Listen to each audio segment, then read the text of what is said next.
ये units and measurement chapter का हमारा 4th वीडियो है। इस वीडियो में हमने measurement of length, measurement of mass and measurement of time को कवर किया है। तो ज़्यादा टाइम वेस्ट न करते हुए आइए यूनिट्स एंड मेजरमेंट चैप्टर में आगे बढ़ते हैं। Measurement of length. स्टूडेंट्स, आप लोग जो ये स्क्रीन पर टेबल देख रहे हो, इसे याद नहीं करना है, ये सिर्फ नॉलेज पर्पज से है। तो इस टेबल में आप लोग देख रहे हो साइज ऑफ प्रोटॉन, जिसका ऑर्डर है 10 to the power -15 metre. Size of atomic nucleus, जिसका ऑर्डर है 10 to the power -14 मीटर। अब बड़ा डिस्टेंस को देख लेते हैं। Distance of the boundary of observable universe का ऑर्डर है 10 to the power 26 मीटर। तो इस तरह से देखा जाए तो दुनिया के साइंटिस्ट लोगों ने एक छोटा से छोटा डिस्टेंस और बड़ा से बड़ा डिस्टेंस को मेजर कर चुके हैं। इस तरह से लेंथ का रेंज देखा जाए तो 10 to the power -15 मीटर से लेकर 10 to the power 26 मीटर तक होगा।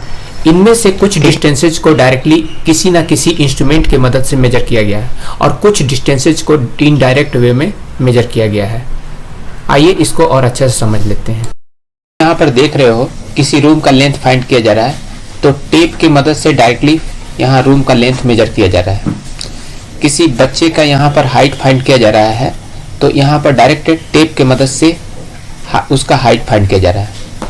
तो यहाँ पर डायरेक्टली टेप का यूज करके लेंथ और हाइट फाइंड किया जा रहा है। तो लेंथ मेजरमेंट करने का ये डायरेक्ट मेथड कहलाता है। ओके, अब अर्थ और मून के बीच का डिस्टेंस फाइंड करना है।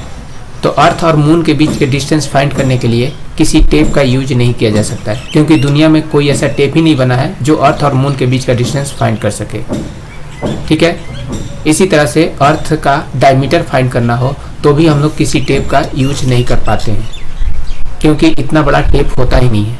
ठीक है, इसीलिए हम लोग इन सभी केसेस में इनडायरेक्ट मेथड यूज करके लेंथ फाइंड करते हैं। अब हम लोग देख लेते हैं किस टाइप का लेंथ का मेजरमेंट में डायरेक्टली इंस्ट्रूमेंट का यूज होता है। तो इलेक्ट्रॉन माइक्रोस्कोप का यूज करके हम लोग किसी सेल का स्ट्रक्चर या क्रिस्टल का स्ट्रक्चर फाइंड कर सकते हैं। स्क्रू गेज का यूज करके हम लोग किसी सिलिंड्रिकल ऑब्जेक्ट का डायमीटर या किसी सीट का थिकनेस फाइंड कर सकते हैं। वर्नियर कैलिपर का यूज करके किसी सिलिंड्रिकल ऑब्जेक्ट का एक इंटरनल या एक्सटर्नल डायमीटर फाइंड कर सकते हैं। मीटर स्केल का यूज करके किसी रूम का लेंथ या किसी का हाइट फाइंड कर सकते हैं। ओके, तो इन सभी मेजरमेंट में डायरेक्टली इंस्ट्रूमेंट का यूज हुआ है, इसलिए ये लेंथ फाइंड करने का ये डायरेक्ट मेथड कहलाता है। राइट स्टूडेंट्स, अब बात कर लेते हैं कौन सा डिस्टेंस इनडायरेक्टली मेजर किया जाता है और कैसे किया जाता है। न्यूक्लियस का साइज फाइंड करने के लिए हम लोग रदरफोर्ड मेथड का यूज करते हैं। आप लोग क्लास 9 में रदरफोर्ड का अल्फा स्कैटरिंग एक्सपेरिमेंट पढ़ा होगा और ये पिक्चर भी देखा होगा। हम लोग पूरा एक्सपेरिमेंट डिस्कस नहीं करेंगे, सिर्फ काम की बात करेंगे। इस पिक्चर में beam of alpha particle atom की तरफ जाते हुए देख रहे हो। इनमें से बहुत सारा alpha particles without deviation atom को पार कर जा रहा है। कुछ पार्टिकल छोटा सा एंगल बनाते हुए एटम को पार कर रहा है, और जो पार्टिकल न्यूक्लियस के सीध में है वो न्यूक्लियस के नज़दीक जाकर, न्यूक्लियस में टच तो नहीं कर रहा है, वो नज़दीक जाकर फिर रिटर्न हो जा रहा है। तो हम लोग न्यूक्लियस के सेंटर और ये डिस्टेंस जहाँ से अल्फा पार्टिकल रिटर्न हुआ है, इसी डिस्टेंस को हम लोग मान लेते हैं कि न्यूक्लियस का मैक्सिमम साइज हो सकता है। न्यूक्लियस और इससे बड़ा नहीं हो सकता है। इस तरह से न्यूक्लियस के साइज के बारे में रफ आइडिया मिल जाता है। तो यहाँ पर हम लोग देख रहे हैं कि डायरेक्ट एटम के अंदर घुसकर और न्यूक्लियस का साइज हम लोग किसी टेप या इंस्ट्रूमेंट के मदद से मेजर नहीं कर रहे हैं। हम लोग इनडायरेक्टली यहाँ पर न्यूक्लियस का साइज मेजरमेंट कर रहे हैं। इस तरह से ये इनडायरेक्ट मेथड हुआ। एटम का साइज फाइंड करने के लिए हम लोग एवोगाड्रो मेथड यूज करते हैं। इस पिक्चर में किसी सब्सटेंस के अंदर अरेंजमेंट ऑफ एटम दिखाया गया है। यहाँ यूनिलेयर एटम का अरेंजमेंट दिख रहा है और इन सभी एटम के बीच ये सभी खाली जगह दिख रहा है। इससे से ये क्लियर हो रहा है कि किसी सब्सटेंस का volume total volume of all atoms से ज्यादा होता है। So according to Avogadro, in 1 gram substance volume of atoms equal to 2/3 of volume of substance. अब वॉल्यूम ऑफ एटम्स कैसे निकालेंगे? जितने भी एटम है इस सब्सटेंस के अंदर, उन टोटल वॉल्यूम कैसे फाइंड करेंगे? तो total number of atoms into volume of 1 atom equal to हो जाएगा 2/3 into mass of substance divided by density of substance. अब इसको आगे बढ़ाते हैं। Number of atoms equal to होगा Avogadro number divided by molecular mass of substance into substance का mass. तो सब्सटेंस का मास 1 ग्राम है, इसलिए यहाँ पर 1 रखा गया है, इनटू वॉल्यूम ऑफ 1 एटम के लिए 4/3 पाई आर क्यू आया है। चूँकि एटम स्फेरिकल शेप का होता है और एक स्फीयर का वॉल्यूम 4/3 पाई आर क्यू होता है। आर यहाँ पर एटम का रेडियस है, ठीक है, equal to 2/3 mass by density. तो सब्सटेंस का मास 1 है, इसलिए यहाँ पर 1 रखा गया है और डेंसिटी को रो लिया गया है। सब कुछ यहाँ पर मेंशन किया हुआ है। n equal to Avogadro's number, m equal to molecular mass of substance, r equal to radius of atom and rho equal to density of substance. अब इस 2 से इस 4 को कट करेंगे, 2 मिला और ये 3 कैंसिल आउट हो गया।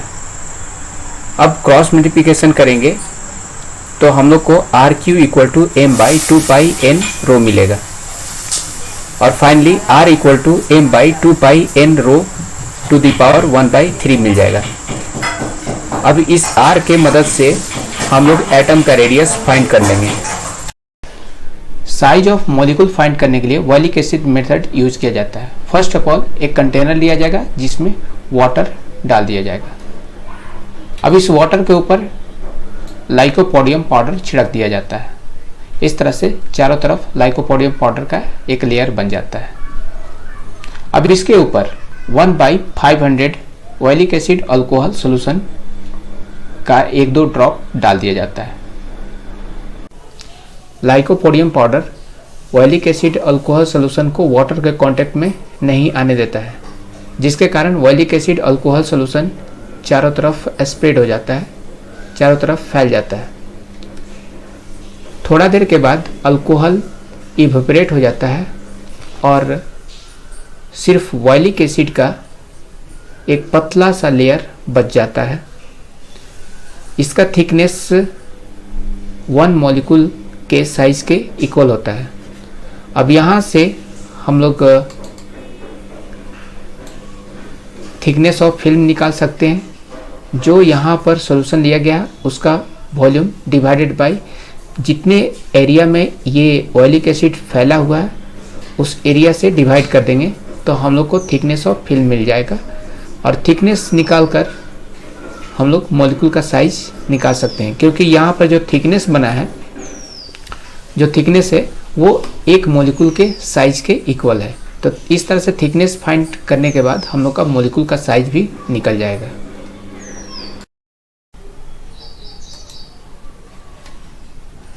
ट्री का हाइट या माउंटेन का हाइट फाइंड करना हो तो हम लोग ट्रायंगुलर मेथड यूज करते हैं। जैसा पिक्चर में दिखाया गया है, ये ट्री है, ट्री से ऑब्जर्वर के बीच का डिस्टेंस d है और यहाँ पर एंगल ऑफ एलिवेशन a बन रहा है। सपोज दैट ट्री का हाइट h है, तो हम लोग इस फार्मूला का यूज करके ट्री का हाइट फाइंड कर सकते हैं, h equal to tan a into d। इसी तरह से हम लोग किसी माउंटेन का भी हाइट फाइंड कर सकते हैं। अब ये माउंटेन का हाइट फाइंड करना है तो हम लोग क्या करेंगे, इस माउंटेन से ऑब्जर्वर के बीच का डिस्टेंस मेजर कर लेंगे और यहाँ पर एंगल ऑफ एलिवेशन भी निकाल लेंगे। तो एंगल ऑफ एलिवेशन और ये डिस्टेंस के मदद से हम लोग इजी वे में माउंटेन का हाइट फाइंड कर सकते हैं। Distance of wall, mountain, building etcetera find करना हो तो हम लोग इको मेथड यूज करते हैं। तो सबसे पहले इको समझ लेते हैं होता क्या है। जब कोई साउंड अपने रास्ते में पड़ने वाला दीवार, माउंटेन, इस तरह की कोई भी ऑब्स्टेकल हो इनसे टकराकर फिर वापस सोर्स के पास पहुंच जाता है, तो इसी घटना को इको बोला जाता है। जैसे ये पर्सन है, ये बोल रहा है, यहाँ से साउंड निकलकर इस दीवार से टकराकर फिर वापस से इस पर्सन के पास आ जा रहा है। सपोज दैट ये डिस्टेंस दीवार और इस पर्सन के बीच का डिस्टेंस d है, और साउंड को यहाँ से निकलकर फिर वापस यहाँ तक पहुँचने में टाइम t लग रहा है। तो हम लोग d equal to speed of sound divided by 2t का फार्मूला अप्लाई करके हम लोग ये डिस्टेंस फाइंड कर सकते हैं। 22 डिग्री सेल्सियस पर साउंड का स्पीड 344 मीटर पर सेकेंड होता है, और ये t भी बहुत ही आसानी से कैलकुलेट कर लिया जाता है। इस तरह से इस फार्मूला के हेल्प से d फाइंड कर लिया जाता है। इसी इको मेथड का यूज़ करके हम लोग सी का डेप्थ फाइंड कर सकते हैं, एरोप्लेन का लोकेशन फाइंड किया जाता है। रडार में इको मेथड ही यूज होता है। ठीक है,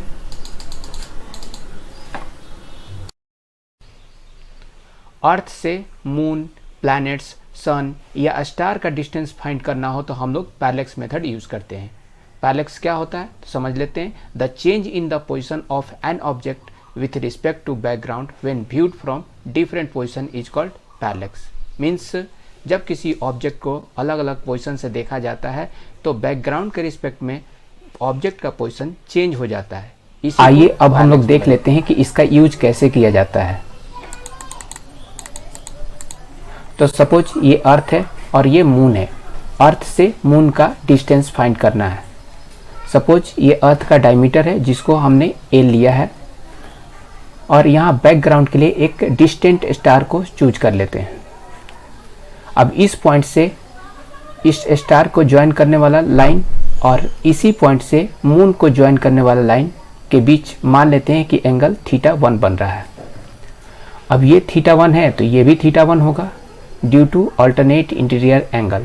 ये दोनों अल्टरनेट इंटीरियर एंगल कहलाता है, इसलिए ये θ1 है तो ये भी θ1 होगा। अब अर्थ के इस एंड पर अब यहाँ से भी उसी स्टार को देखना है जिस स्टार को यहाँ से देखा गया था। मीन्स ये दोनों स्टार सेम ही है। सपोज ये वाला एंगल हम लोग को θ2 मिला, तो ये दोनों एंगल सेम होगा, ये भी θ2 और ये भी θ2, क्योंकि ये दोनों एंगल अल्टरनेट इंटीरियर एंगल है। अब इन दोनों एंगल को ऐड कर लेना है। इन दोनों को ऐड करने पर माना θ एंगल मिल रहा है, इसी को पैरालैक्टिक एंगल बोला जाता है। अब यदि इस डिस्टेंस को हम r कंसीडर कर लें तो क्या होगा, पैरालैक्टिक एंगल इक्वल टू L/r। ऐसा क्यों? आप लोग क्लास 11th का मैथ में पढ़ चुके हो, कोई पार्टिकल सर्कुलर पाथ पर मूव कर रहा है, यदि उसका आर्क लेंथ L है, यहाँ से यहाँ तक का डिस्टेंस L है, सर्कल का रेडियस r है और सेंटर पर बनने वाला एंगल θ हो, तो इन तीनों के बीच रिलेशन मिलता है θ इक्वल टू L/r। अब इसी रिलेशन का यहाँ पर यूज किया गया है। ये एंगल θ है, इस डिस्टेंस को हम लोग r कंसीडर किए थे और ये डिस्टेंस हम लोग लिए थे L, जो अर्थ का डायमीटर है। इसको हम लोग आर्क लेंथ की तरह कंसीडर करेंगे क्योंकि इस डिस्टेंस के कंपेयर में ये वाला डिस्टेंस बहुत छोटा है, तो हम लोग इसको एक आर्क लेंथ ले सकते हैं। तो इस तरह से आर्क लेंथ L हुआ और ये रेडियस का काम करेगा तो r हो गया। इस तरह से θ इक्वल टू L/r हुआ। अब यहाँ पर रीअरेंज करेंगे, r को यहाँ पर शिफ्ट करेंगे और θ को यहाँ पर लाएंगे, तो r इक्वल टू L/θ होगा। अब इस फार्मूला का यूज करके हम लोग अर्थ से मून का डिस्टेंस, अर्थ से स्टार का डिस्टेंस, अर्थ से सन का डिस्टेंस फाइंड कर सकते हैं। ठीक है, बट इस कॉन्सेप्ट का थोड़ा सा लिमिटेशन है। तो लिमिटेशन क्या है? This method is used for measuring distance less than 100 light year only. तो पैरेलैक्स मेथड का यूज करके हम लोग सिर्फ 100 लाइट ईयर तक के डिस्टेंस को ही हम लोग मेजर कर सकते हैं। ओके स्टूडेंट्स, अब हम लोग एनसीईआरटी का कुछ प्रॉब्लम सॉल्व कर लेते हैं। प्रॉब्लम है, the moon is observed from two diametrically opposite points A and B on earth. The angle θ subtended at the moon by the two directions of observation is 1 degree 54 minute. Given the diameter of the earth to be about 1.276 × 10⁻⁷ metre. Compute the distance of the moon from the earth. तो earth का diameter दिया हुआ है जिसको मैं L ले रहा हूँ, L equal to 1.276 into 10⁷ metre, ठीक है। और ये एंगल भी दिया हुआ है, अर्थ के इन दोनों पॉइंट से मून को देखा जा रहा है, तो इनके बीच का एंगल थीटा दिया हुआ है 1 डिग्री 54 मिनट। अब इतने इन्फॉर्मेशन से अर्थ और मून के बीच का डिस्टेंस फाइंड करना है। तो फर्स्ट ऑफ ऑल यहाँ जो एंगल है इस एंगल को रेडियन में कन्वर्ट करना होगा। थीटा को हम लोग दो तरीके से रेडियन में कन्वर्ट कर सकते हैं। यहाँ 1 डिग्री 54 मिनट दिया हुआ है, तो फर्स्ट ऑफ ऑल डिग्री को मिनट में कन्वर्ट करना होगा। तो डिग्री को मिनट में कन्वर्ट करने के लिए 60 से मल्टीप्लाई करना होता है। तो 1 इंटू 60 मिनट प्लस और जो 54 मिनट पहले से दिया हुआ है बस इसमें ऐड कर देंगे, तो इस तरह से 114 मिनट आ जाएगा। 114 को अब सेकेंड में कन्वर्ट करना होगा, तो सेकेंड में कन्वर्ट करने के लिए उसको 60 से मल्टीप्लाई कर देना होगा, तो ये सेकेंड में कन्वर्ट हो जाएगा। इस तरह से फाइनली 6840 सेकेंड मिल जाएगा। अब सेकेंड से हम लोग को रेडियन में कन्वर्ट करना होगा। तो आप लोग जानते हो कि 1 second equal to 4.85 into 10⁻⁻6 radian होता है, इसीलिए 4840 को 4.85 इंटू 10⁻⁻6 रेडियन से मल्टीप्लाई करना होगा। इस तरह से फाइनली हम लोग को 33174 इंटू 10⁻⁻6 रेडियन आ जाएगा। अब इसको स्टैंडर्ड फॉर्म में ले लेते हैं, 3.32 इंटू 10⁻⁻2 रेडियन हो जाएगा। ओके, तो एक तो ये तरीका हुआ। दूसरा मेथड है 1 डिग्री 54 मिनट है, पूरे को डिग्री में कन्वर्ट करना। तो ये सबसे पहले मिनट वाला पार्ट है उसको 60 से डिवाइड कर लेंगे और 1 के साथ ऐड कर लेंगे, तो इस तरह से ये डिग्री में कन्वर्ट हो जाएगा। तो यहाँ पर एलसीएम दिया गया है, एलसीएम लेकर फिर सॉल्व करेंगे तो हम लोग को फाइनली 114 डिवाइडेड बाई 60 डिग्री मिलेगा। अब ये डिग्री से रेडियन में कैसे कन्वर्ट किया जाता है, तो ये मैथ में आप लोग कर चुके हो।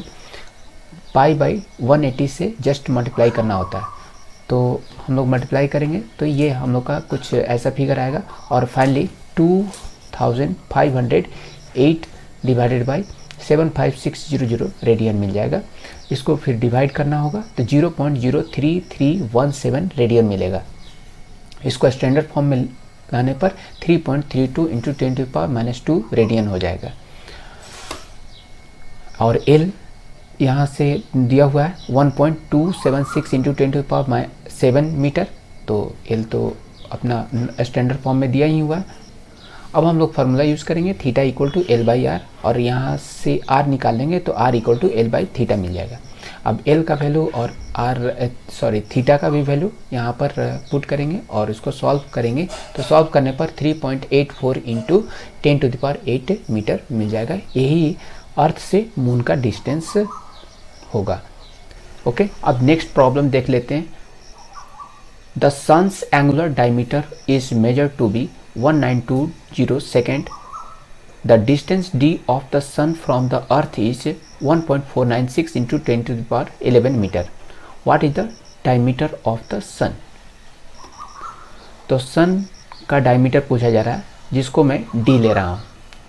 सन से अर्थ का डिस्टेंस दिया हुआ है 1.496 इंटू 10⁻11 मीटर और ये एंगल भी दिया हुआ है 1920 सेकेंड। तो फर्स्ट ऑफ ऑल इस एंगल को रेडियन में कन्वर्ट करना होगा। इससे पहले वाले प्रॉब्लम में हम लोग समझ चुके हैं कि किस तरह से सेकेंड को रेडियन में लाया जाता है। चूँकि 1 second equal to 4.85 into 10⁻6 radian होता है, इसीलिए 1920 सेकेंड को हम लोग 4.85 इंटू 10⁻6 रेडियन से मल्टीप्लाई कर देंगे, तो हम लोग को मिलेगा 9312 इंटू 10⁻6 रेडियन। ठीक है, अब इसको स्टैंडर्ड फॉर्म में लाएंगे तो 9.312 इंटू 10⁻3 रेडियन निकलेगा। और ये डिस्टेंस d दिया हुआ है, ये स्टैंडर्ड फॉर्म में ही है। अब हम लोग फार्मूला यूज़ करेंगे, theta equal to d by capital D, और यहाँ से हम लोग स्मॉल d फाइंड कर लेंगे, तो d equal to theta into capital D करेंगे और इस तरह से दोनों का वैल्यू पुट करेंगे, मल्टीप्लाई करेंगे तो हम लोग को 13.93 इंटू 10⁸ मिलेगा। अब इसको स्टैंडर्ड फॉर्म में लाएंगे तो 1.393 इंटू 10⁹ मीटर मिलेगा। तो इस तरह से सन का डायमीटर हम लोग को 1.393 इंटू 10⁹ मीटर। स्टूडेंट्स, हम लोग का नेक्स्ट टॉपिक है some important units for measuring small and large distance. तो यहाँ पर दो यूनिट आप लोग देख रहे हो, फर्मी एंड एंगस्ट्रॉम। ये स्मॉल डिस्टेंस के लिए यूज किया जाता है। 1 फर्मी इक्वल टू 10⁻⁻15 मीटर होता है and 1 angstrom equal to 10⁻10 metre होता है। कहीं पर किसी मेजरमेंट में 10⁻10 मीटर आ रहा हो तो हम लोग उसको 1 एंगस्ट्रॉम लिख सकते हैं। इसी तरह से किसी मेजरमेंट में 10⁻15 मीटर आ रहा हो तो उसको 1 फर्मी हम लोग लिखते हैं। ओके, अब देख लेते हैं वेरी लार्ज डिस्टेंस के लिए यूज में आने वाले यूनिट्स को। तो इनमें है एस्ट्रोनॉमिकल यूनिट। तो 1 एस्ट्रोनॉमिकल यूनिट इक्वल टू होता है 1.496 इंटू 10⁻11 मीटर। इसको हम लोग 1.5 इंटू 10⁻11 मीटर भी बोल सकते हैं। स्टूडेंट्स, ये तो पता होगा ही कि अर्थ सन के चारों तरफ इलिप्टिकल पाथ पर चक्कर लगाता है और एक इलिप्स में 2 फोकस होते हैं, उनमें से किसी एक फोकस पर सन स्थित होता है, जिसके कारण सन और अर्थ के बीच distance time to time change होते जाता है।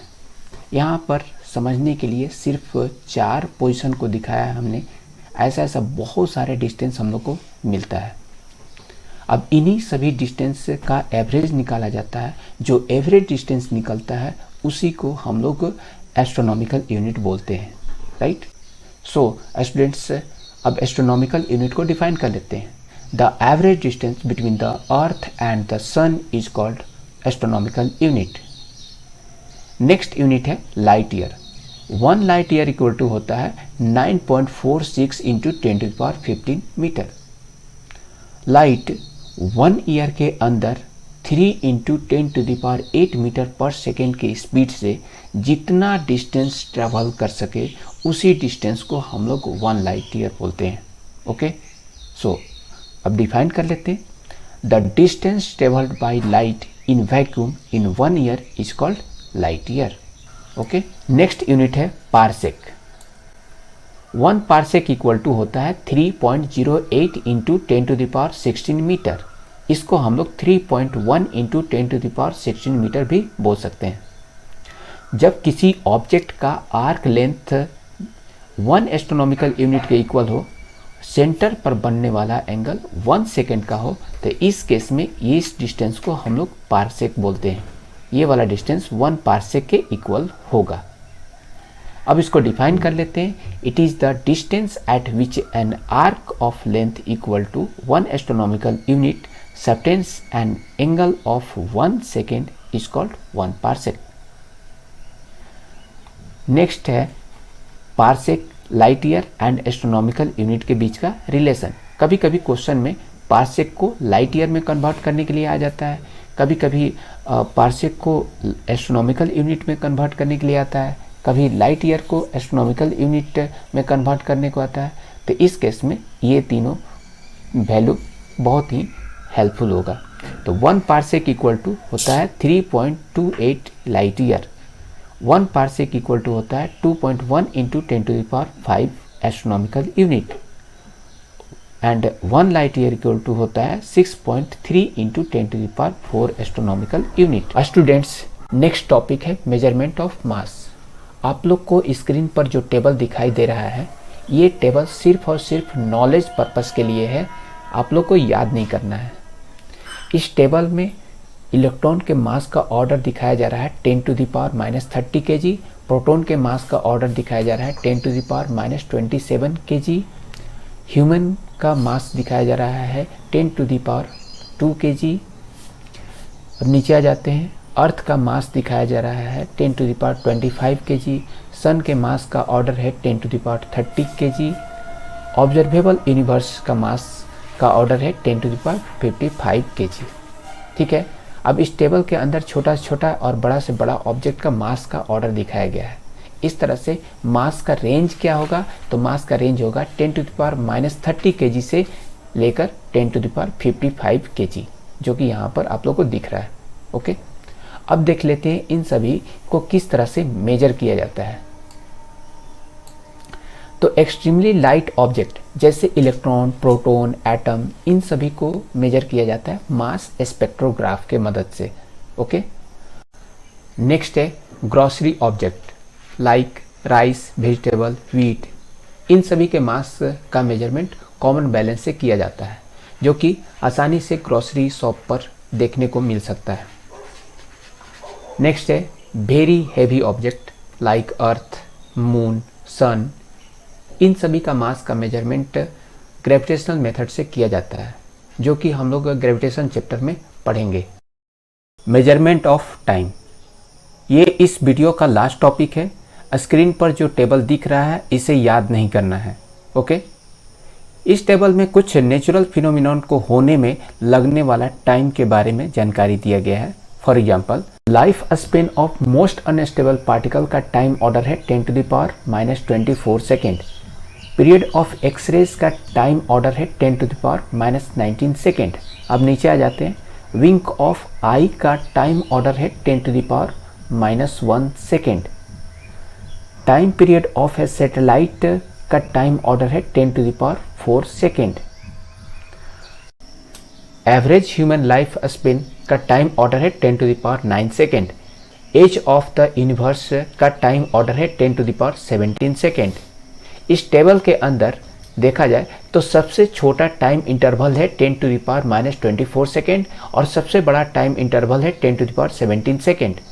इस तरह से टाइम का रेंज क्या होगा, 10⁻24 सेकेंड से 10⁻17 सेकेंड तक। ओके, टाइम इंटरवल को मेजर करने के लिए किसी न किसी क्लॉक की आवश्यकता पड़ती है, राइट।